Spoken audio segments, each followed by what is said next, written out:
প্রিয় দর্শক বন্ধুরা, এই মুহূর্তের জন্য উঠে আসছে অত্যন্ত গুরুত্বপূর্ণ খবর।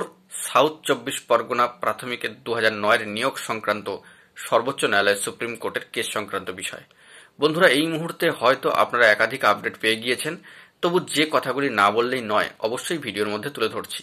ভিডিওটিকে কোনোভাবে স্কিপ করবেন না, স্টিল নাও শেষ পর্যন্ত ওয়াচ করবেন, চ্যানেলটিকে সাবস্ক্রাইব করে সঙ্গে থাকবেন। চলুন কথাবার্তা না বাড়িয়ে মূল টপিকে ফোকাস করি।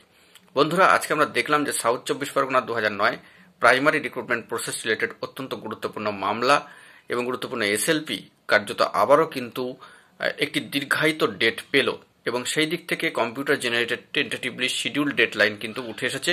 ইতিমধ্যে সেটি কিন্তু জেনারেট হয়ে রয়েছে 7/3/2025, অর্থাৎ মার্চ মাসে 2025 সালের 7 তারিখে। সেই দিক থেকে দাঁড়িয়ে বলা যেতে পারে কার্যত আবারও দীর্ঘ অপেক্ষা।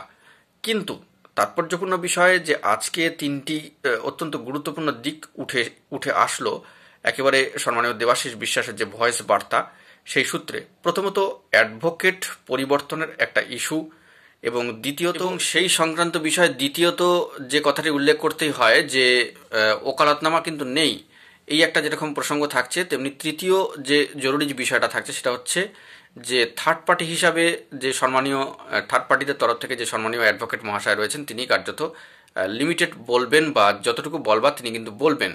তো এই তিনটে জরুরি বিষয় উঠে এসেছে, এবং সম্মানীয় দেবাশিস বিশ্বাসের জরুরি বার্তাও কিন্তু উঠে এসেছে।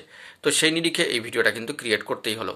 তো আপাতত এই ডেডলাইন টেন্টেটিভলি শিডিউলে পরবর্তী যে ডেট কম্পিউটার জেনারেটেড, তা কিন্তু 7/3/2025 তারিখের জন্য এসেছে।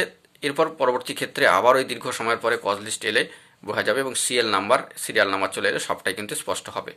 তো এখন দীর্ঘ একটা লং জার্নির পথ অতিক্রম করতে হবে, ততটুকুই কিন্তু বোঝা যাচ্ছে। এখন এটুকুই। সকলে ভালো থাকবেন, চ্যানেলটিকে সাবস্ক্রাইব করে সঙ্গে থাকবেন। ধন্যবাদ।